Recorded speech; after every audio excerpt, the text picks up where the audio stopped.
Gibran Raka Buming Raka diprediksi 98% menjadi Presiden Republik Indonesia tahun 2029.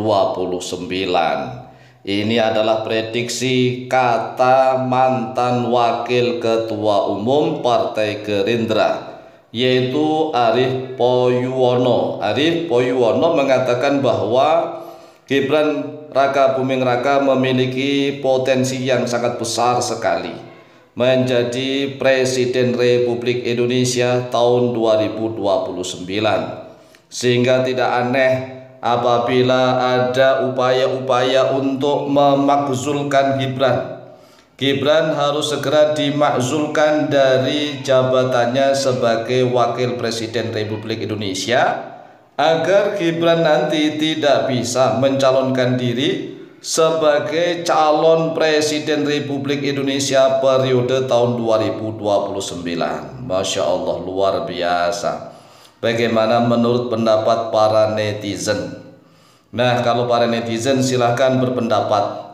Kami sendiri Al-Fakir Al-Mu'alim karena sudah bertekad untuk terjun terus-menerus membahas tentang bangsa dan negara kita, maka menurut kami sendiri sih ini terlalu dini, terlalu tergesa-gesa. Walaupun toh Arief Poyuwono ini adalah mantan seorang wakil ketua umum ya, mantan wakil ketua umum Partai Gerindra. Tetapi kalau prediksinya seperti itu, menurut kami ini terlalu terburu-buru. Mengapa sih selalu kekuasaan politik, kekuasaan dan jabatan yang selalu dibahas di negeri ini? Seolah-olah orang-orang di negeri ini haus kekuasaan semuanya, seolah-olah begitu.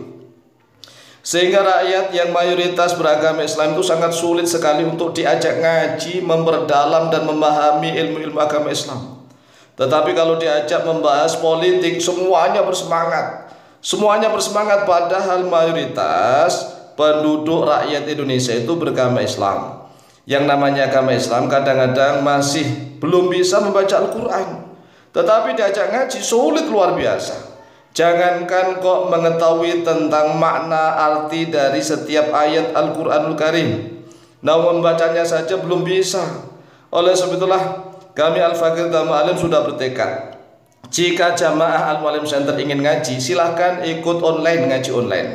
Adapun konten-konten kami akan selalu kami isi dengan politik agar maslahat dunia dan akhirat. Karena memang kenyataannya rakyat Indonesia ini walaupun toh mayoritas Islam, diajak ngaji sulitnya luar biasa. Tetapi kalau diajak bahas politik, semangatnya luar biasa, dan itu tidak salah. Tidak salah. Oleh sebab itulah, agar politik Indonesia ini berjalan dengan baik untuk kemaslahatan dunia akhirat, bukan hanya kemaslahatan dunia saja, tetapi kemaslahatan dunia akhirat, maka kami Al-Fakir Al-Mu'alim sudah bertekad untuk terus ikut campur tangan cawe-cawe membahas tentang perpolitikan bangsa dan negara kita ke depan, agar seluruh generasi muda kita ke depan memiliki masa depan yang cerah, tidak gelap gulita. Oleh sebab itulah, begini wahai saudaraku kaum muslimin wal muslimat dan saudara-saudaraku sebangsa setanah air Indonesia. Sebenarnya wacana apapun, prediksi apapun kepada siapapun sah-sah saja. Silahkan itu sah-sah saja, tetapi jangan terlalu dini, jangan terlalu pagi-pagi.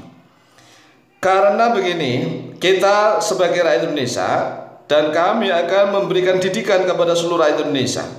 Siapapun silahkan untuk mencalonkan diri sebagai capres, cawapres Indonesia ke depan tahun 2029.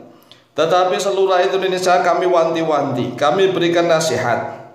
Siapapun yang menjadi calon presiden atau calon wakil presiden, tolong jangan terlalu ta'assub, terlalu fanatik buta. Fanatiklah kepada kebenaran. Siapapun presidennya yang benar-benar mampu mensejahterakan kehidupan seluruh rakyat Indonesia, maka itulah presiden yang berhak dan wajib kita bela. Karena negara maju dan hebat adalah negara yang rakyatnya, sekali lagi rakyatnya loh ya, tidak ada yang hidup miskin, susah, sengsara dan menderita. Nah, kalau pejabatnya yang tidak ada yang miskin sengsara itu wajar. Ini kita bahas rakyat. Negara maju dan hebat adalah negara yang rakyatnya, sekali lagi standarnya adalah rakyat. Yang rakyatnya tidak ada yang hidup miskin, susah, sengsara dan menderita. Itulah negara yang maju dan hebat. Bukan negara yang punya istana mewah dan megah, tetapi rakyatnya masih banyak yang pengangguran, hidup miskin, susah, sengsara dan menderita. Padahal amanat Undang-Undang Dasar tahun 1945 pasal 34 ayat 1 berbunyi begini: fakir miskin dan anak-anak yang terlantar dipelihara oleh negara. Sekali lagi, fakir miskin dan anak-anak yang terlantar dipelihara oleh negara. Nah, seharusnya negara membangun rumah-rumah fakir miskin dan anak-anak terlantar di setiap desa. Di setiap desa nih, di seluruh Indonesia. Inilah kewajiban negara. Bukan malah membangun, mohon maaf ya, membangun istana yang megah, mewah. Kemudian rakyat hanya mendapatkan kebanggaan doang, tapi hidupnya masih miskin, makan saja masih utang-utang. Ini namanya pembodohan. Pembodohan. Seharusnya rakyat dulu yang dikedepankan, rakyat dulu yang diutamakan.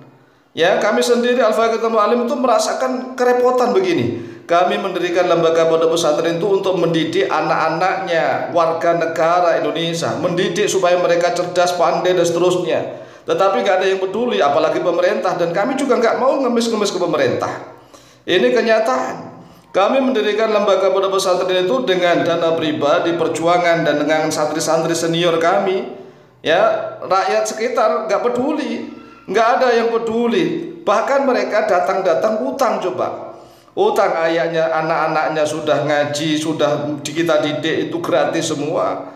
Lah orang tuanya datang-datang malah hutang uang, hutang gantian itu. Oleh sebab itulah kami akan terus memberikan kesadaran kepada seluruh rakyat Indonesia.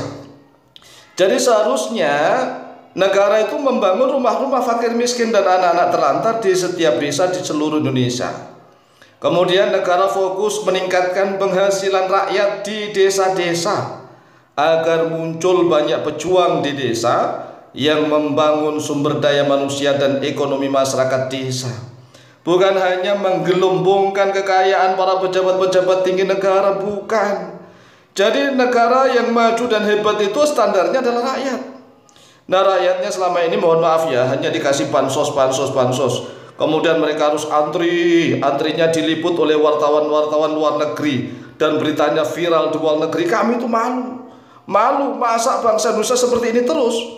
Oleh sebab itulah mari kita berpikir dan berpolitik yang sehat dan waras. Demikian, semoga manfaat dan barokah. Lebih kurangnya mohon maaf. Wallahu taala a'lamu bishawab.